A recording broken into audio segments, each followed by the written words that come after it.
Hey there, my name is John Lyons, and this is Heartwood and Steel. And today I'm going to show you a bridle jointed frame around an end grain cutting board, and mistakes were made. Stick around, I think you'll enjoy this.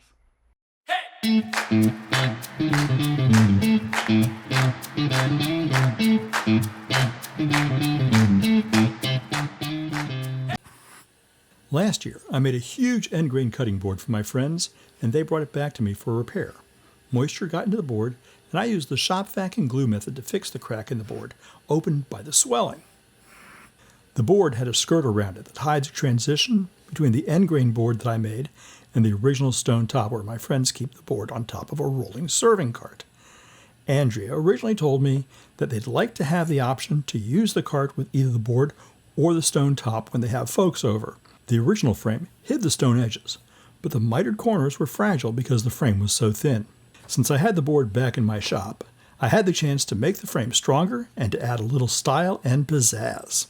My wife was nice enough to drop by my shop as I was about to plane some cherry boards I put aside just for this project. What's doing? I am flattening these boards so I can work with them. They all seem to have a flat side. This one had a big bump, as you can see. So I am getting this, I'm going to get them all down to about the same height, but this one is thickest. This one is, these two are about the same. So Yeah, it's a little higher. a little but, bit, but well, only on this one end. on that end. So I'm going to get them completely flat so I can build the frame for that. Yep. So that is what I am doing.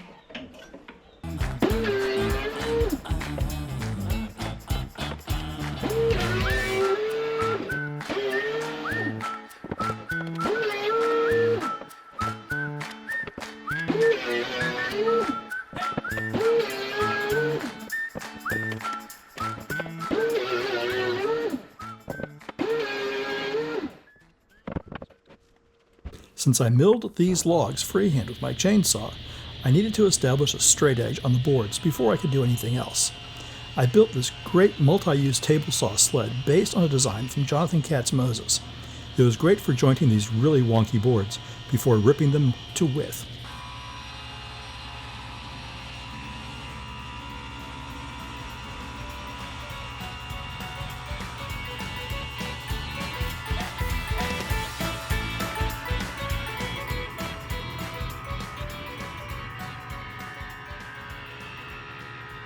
I adjusted the fit of the guide rail with a plane so that it fit the dado down the middle of the board. That way I could mark it and rip it to the right thickness on my bandsaw.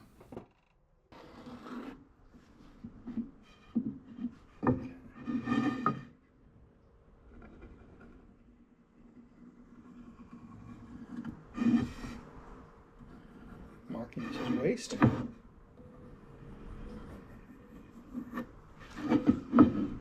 Keeping that part.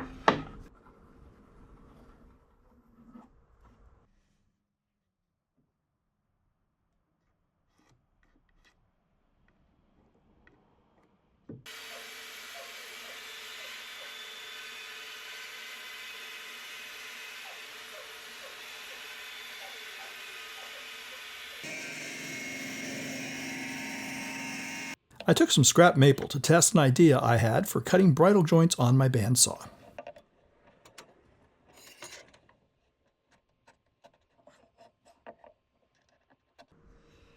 That worked. Nice joint, not bad for test. I think I want to use a couple more pieces of tape just to loosen it up a little bit, but that is a solid joint. After my unqualified success, I marked the cherry boards to start cutting the bridle joints on the actual frame pieces. I'm making half the joints now. You'll see a better view of how I remove the waste when I make the last two joints. The green tape is a spacer to compensate for the curve width of my bandsaw blade. You'll have to experiment on your own to get the right results for your setup. Okay. That middle finger is too thin. hard to shim it out, but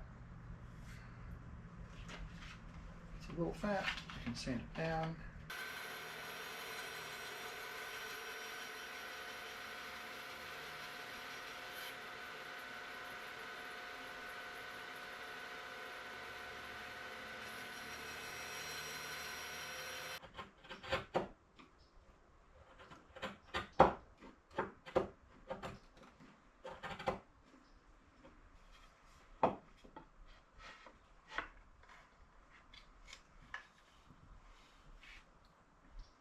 That's beautiful.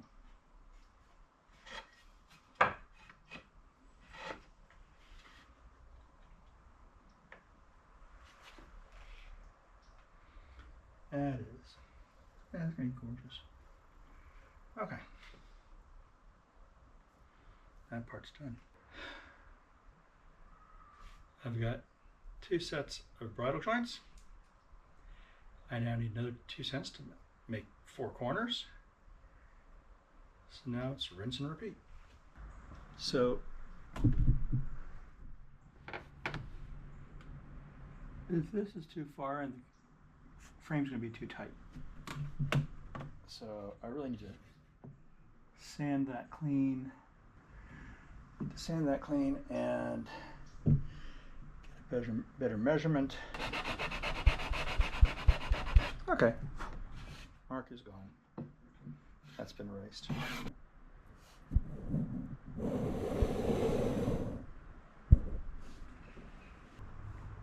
Okay, I've chosen this old plain blade because I can lay it up against the board here. There's a little bit of a curve at the end of the blade, but that's not going to bother me. But it does give me a really good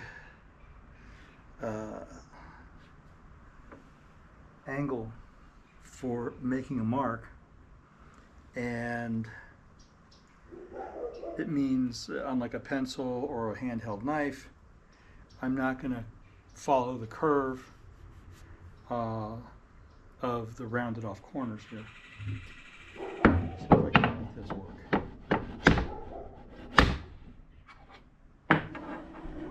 That is a beautiful score. That is really, oh man, look at that. And that just stands right out. Look at that right there. And that's where I need to be for a good fit on this. Okay.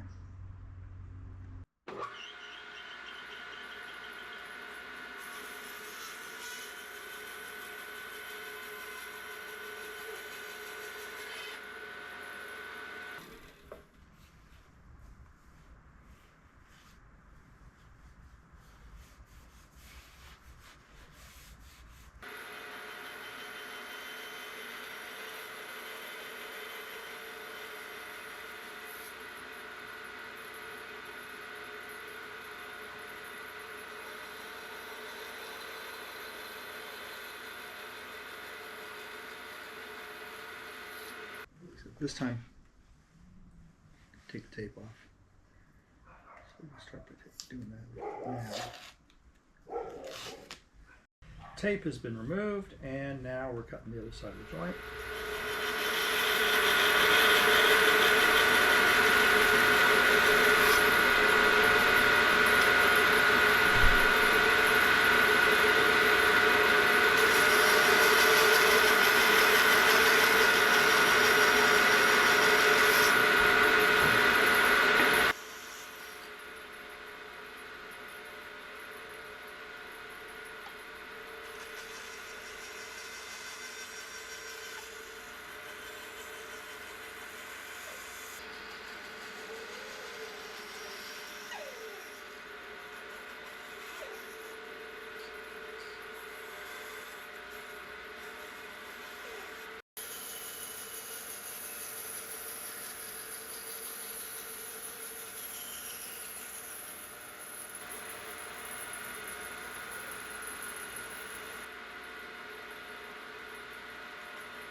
So 3 pieces of tape apparently is a loose fit.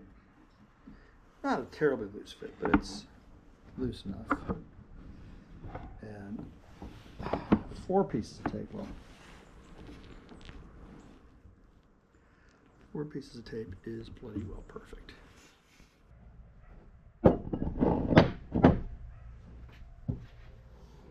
So I'm not worried about that. That's coming off. But I do need to get this thing cleaned up.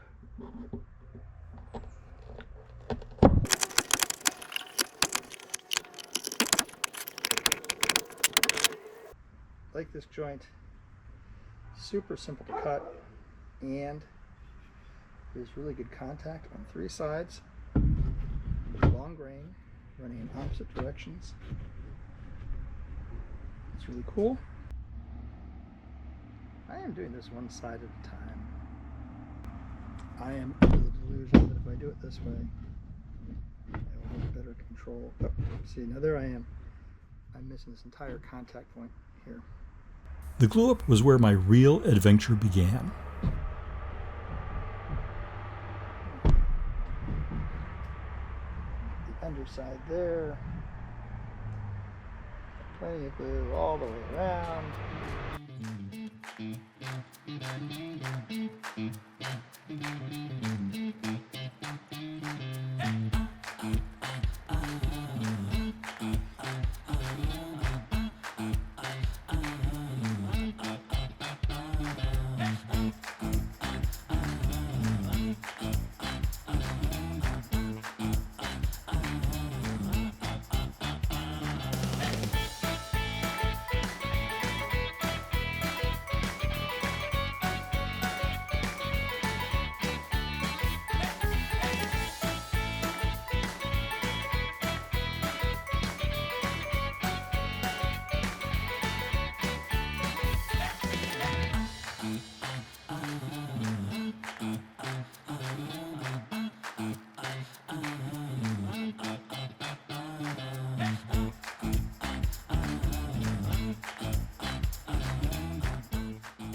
There's my problem.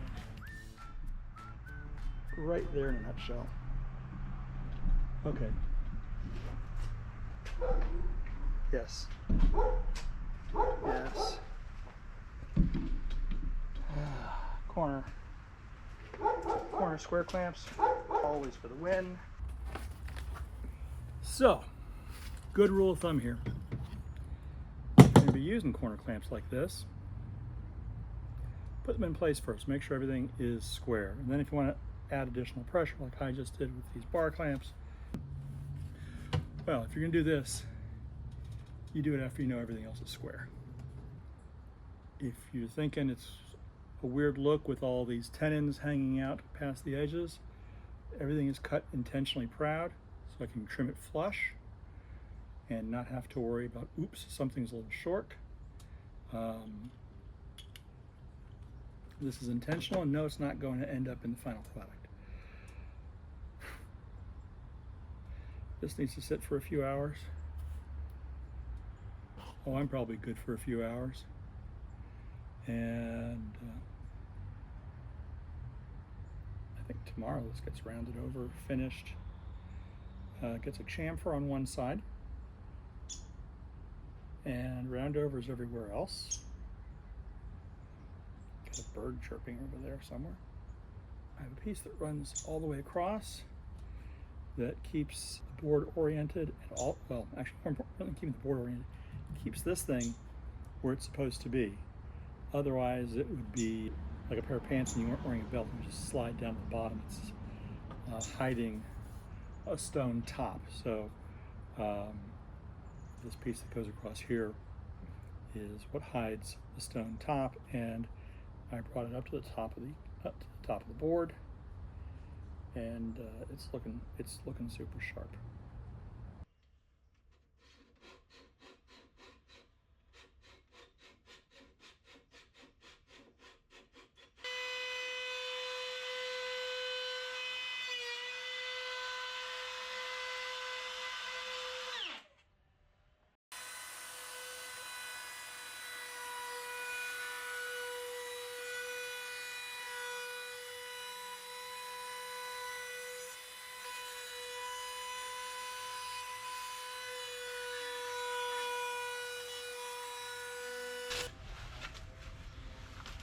So ultimately this fits on top of another piece. And because things were a little tight, this chamfer will give it a chance to make it a little easier.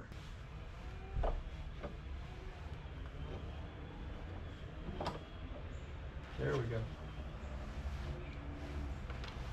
That's why we have combination squares, right?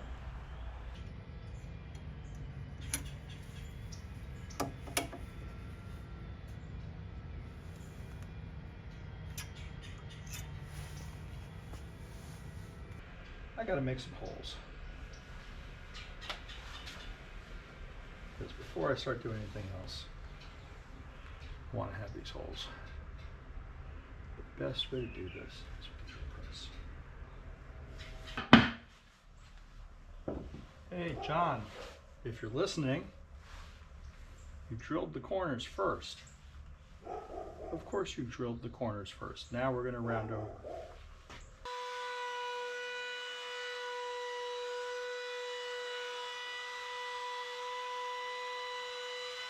Okay, seeing this video, I can't really explain what I was thinking. Let's call it a massive lapse of judgment. Of course, I should have cut the pins to length before trying to pin the joints. I think that I had convinced myself this would somehow reduce waste. I really don't know.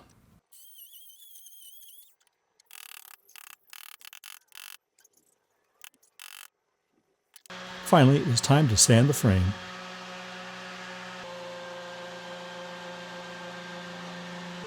I planed the support rib to the final thickness I wanted before adding it to the frame.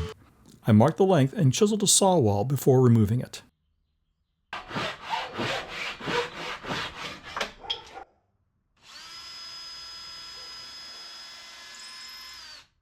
I chucked the brass rod.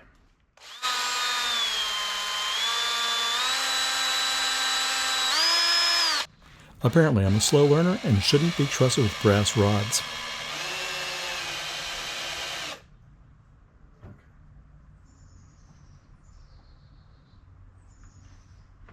Now, what I need is a way to snip this. Yeah! Way to think ahead. Kind of thick, but... If you think the pliers were a bad idea, just wait.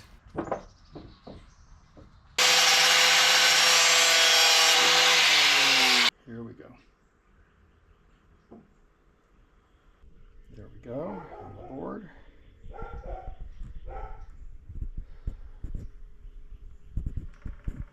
And right there on the frame.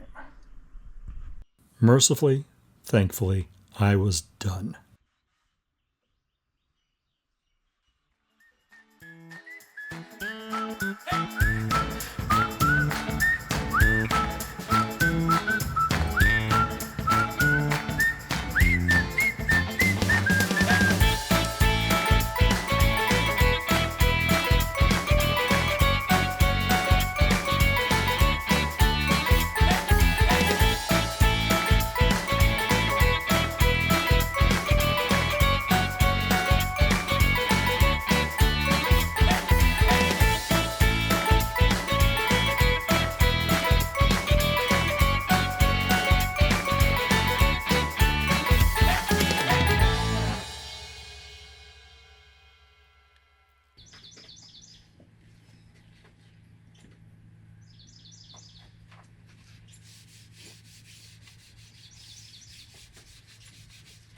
Okay, move the mallet.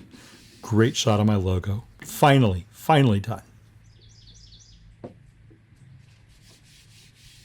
Ah, nuts. I forgot to round off the corners. But I really did finish this project in spite of a few missteps. And I think it came out okay. I hope you enjoyed that video.